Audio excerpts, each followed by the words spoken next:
Otro de los ejes,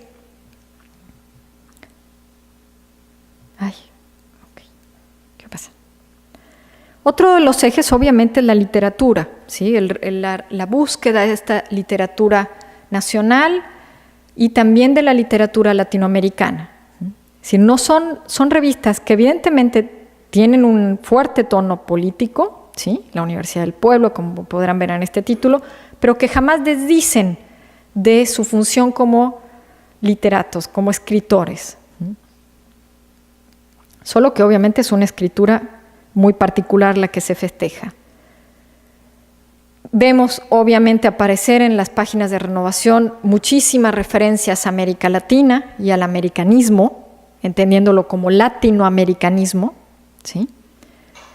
También vemos aparecer referencias a Lenin en este clave de ingenieros de admirar a las figuras que se animan a tener cambios, pero recordando permanentemente a los jóvenes que no es necesario afiliarse al Partido Comunista para poder realizar estos cambios sociales, porque es muy astuto, ¿sí?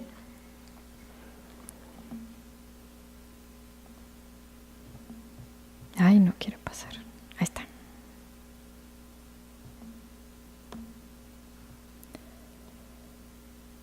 Otra de las preocupaciones son las dictaduras que empiezan en el continente, y una parte muy importante del boletín es la sección de libros y revistas.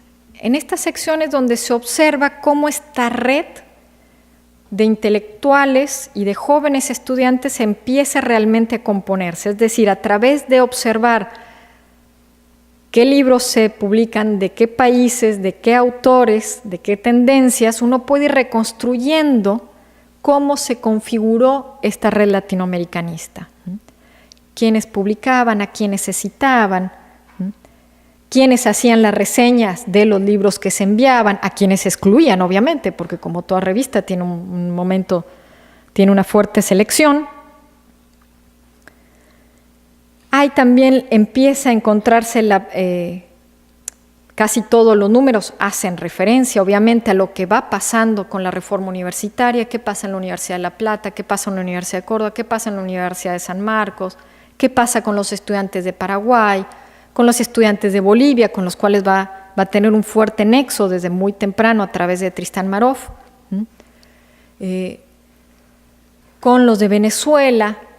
Es decir, lo que se busca es formar una conciencia a través de informar lo que está pasando, porque se plantea que la primera manera de unir a estos países es lograr que se anule el desconocimiento mutuo de lo que está pasando entre ellos. Esta imagen es muy paradigmática, es la única imagen que aparece en todo el boletín a través de toda su vida, a través de sus 8 años. Las otras imágenes son fotografías o retratos de los colaboradores, pero esta es la única imagen y tiene que ver con este ideario reformista, ¿sí? Si observan, hay un maestro que está en su cátedra tradicional con su clásica manzana en el escritorio y están todos los alumnos terriblemente aburridos, dormidos y desparramados, ¿sí? En un acto de rebeldía ante este tipo de cátedra. Obviamente el boletín está dirigido, sus lectores principalmente son los jóvenes reformistas que están en las universidades de América Latina, y obviamente es un intento a veces casi hasta desesperado por darles elementos de legitimación frente a las contrarreformas universitarias. La elaboración discursiva de este boletín va a estar a cargo de 3 personas en un primer momento. José Ingenieros, que firma bajo uno de sus tantos seudónimos; Gabriel S. Moró, que era el único estudiante real, ¿sí?, de medicina, el único joven estudiante real; y Aníbal Ponce, que era un discípulo de Ingenieros, que ya estaba a su lado desde la creación de la revista de filosofía. Sin embargo, obviamente es un proyecto liderado por Ingenieros y en el cual es él el que decide qué es lo que se hace, qué es lo que se dice, dónde apuntalar más o no. Esta creación de esta red empieza de una manera rápida y no es casual. Es decir, todo esto que hablamos de ingenieros antes, lo que va haciendo es ir juntando poco a poco, casi podríamos decir un gran directorio de contactos en América Latina, y para cuando lanza Renovación lo que hace es simplemente darles un medio, ¿sí? Un medio para difundir ideas, pero también para encontrarse personas que jamás iban a ver posiblemente en un frente a frente. Por eso es que dividimos este mundo de la red a través de los colaboradores, es decir, quienes jugaban un papel fundamental como colaboradores asiduos que mandaban sus artículos o sus reproducciones de otros artículos en otros periódicos de América Latina. En el caso de los argentinos tenemos a personajes muy importantes como Alejandro Korn, Carlos Bunge, Roberto Justi, Ricardo Giraldes, Arturo Zabal Quintana. Leopoldo Lugones, obviamente, por lo que ya les mencionó, no va a ser, y menos para 1923, que es cuando se lanza el primer número de Renovación, ya no va a ser un colaborador asiduo, sin embargo tampoco es un enemigo público.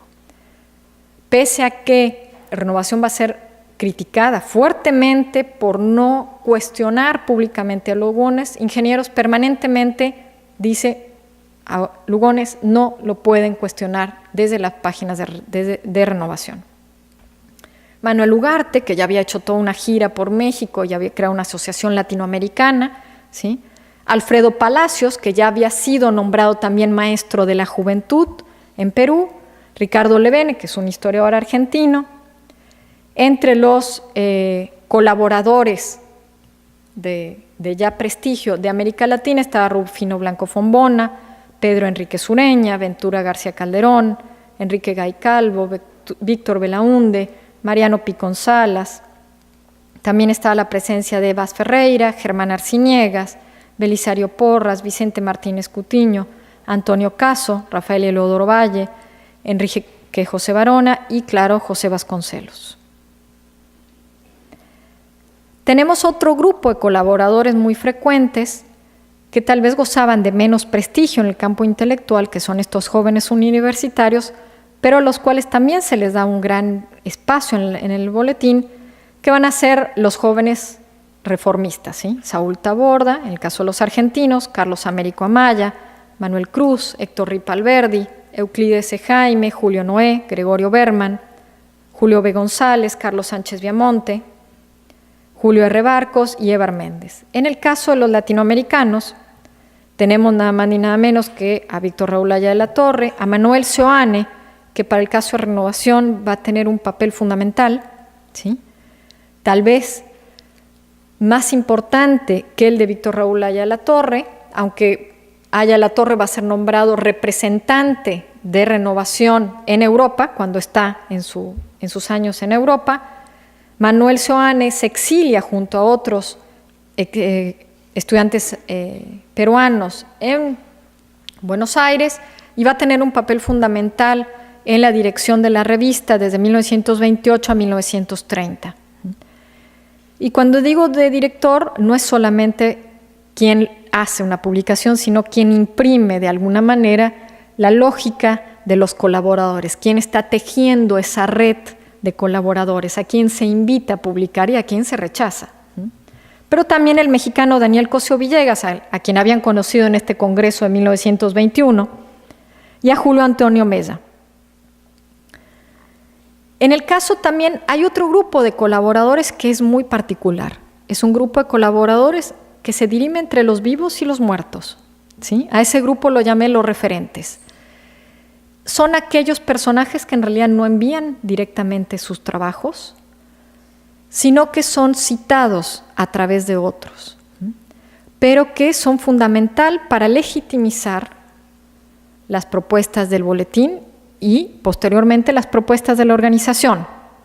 Entre ellos, obviamente, como es de pensarse, está José Ingenieros, en primer lugar, está también José Santos Chocano, sobre todo antes de la muerte del trágico deceso del joven Edwin Elmore, porque después de eso Santos Chocano va a ser alejado inmediatamente como colaborador de Renovación, como un rechazo al haber matado al joven Elmore,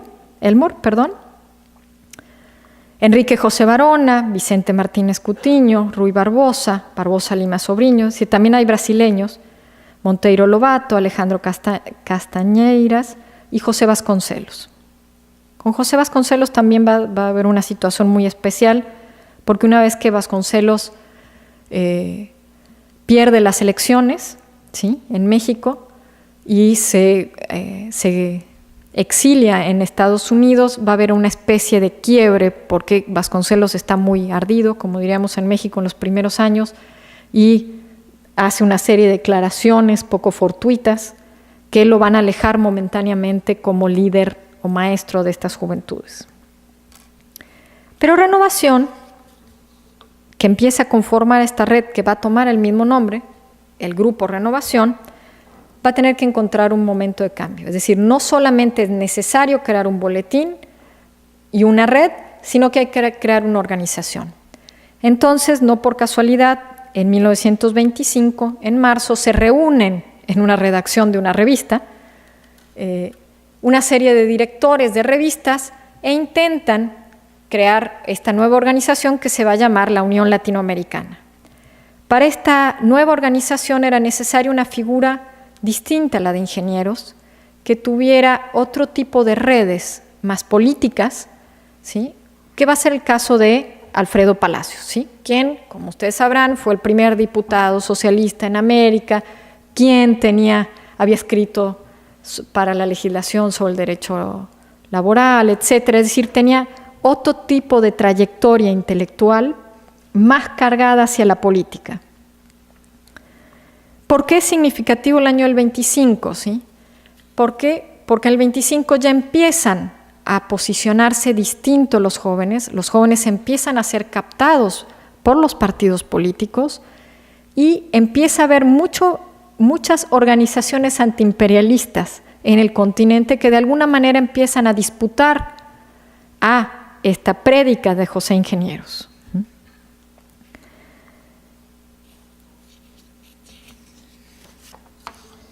Este nuevo proyecto de la organización, de la ULA, como le llamo yo por sus siglas, ¿sí?, va a estar destinado sobre todo a defender un antiimperialismo autónomo y latinoamericano que no va a depender de sectas políticas o mandatos externos. Es decir, claramente se está posicionando por la izquierda, pero no por la izquierda del Partido Socialista ni del Partido Comunista.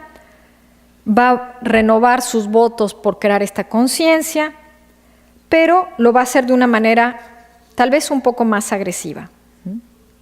Palacios, por ejemplo, en esta foto, va a tener además un gran ímpetu cuando va en su viaje a México, ¿sí? Va a Perú y también va a México. En México va a ser homenajeado, va a ser invitado a hablar, por ejemplo, acá está en la Cámara de Diputados en 1923. En esta está en una visita, ¿sí?, oficial junto a José Vasconcelos y Antonio Caso en una ceremonia de honor en la Universidad de México en 1923. Pero también va a necesitar conformar una organización con personajes claves. Estos personajes que van a ser los miembros del Consejo Directivo de la Unión Latinoamericana, no sé si alcanzan a leer, está muy chiquito, van a tener, por ejemplo, como vicepresidente a Carlos Sánchez Viamonte, que es un personaje clave para el reformismo argentino, a un personaje un poco extraño, que es este hombre Arturo Orzábal Quintana, al cual vamos a hacer referencia en pocos momentos, a Julio B. González, que es otro personaje fundamental para el reformismo. Estos personajes se van a repetir de alguna u otra manera en distintos cargos. Lo que sí podemos observar es que hay como etapas en la Unión Latinoamericana. Está esta primera etapa, que es la etapa de ingenieros, ¿sí?, antes de crearse la Unión Latinoamericana, con esta prédica latinoamericanista, que es de enero del 23 a marzo del 25, un periodo que podríamos llamar de interregno, que es de marzo del 25 a diciembre del 25, es decir, cuando muere Ingenieros, ¿sí?, después de una rápida muerte e inesperada muerte,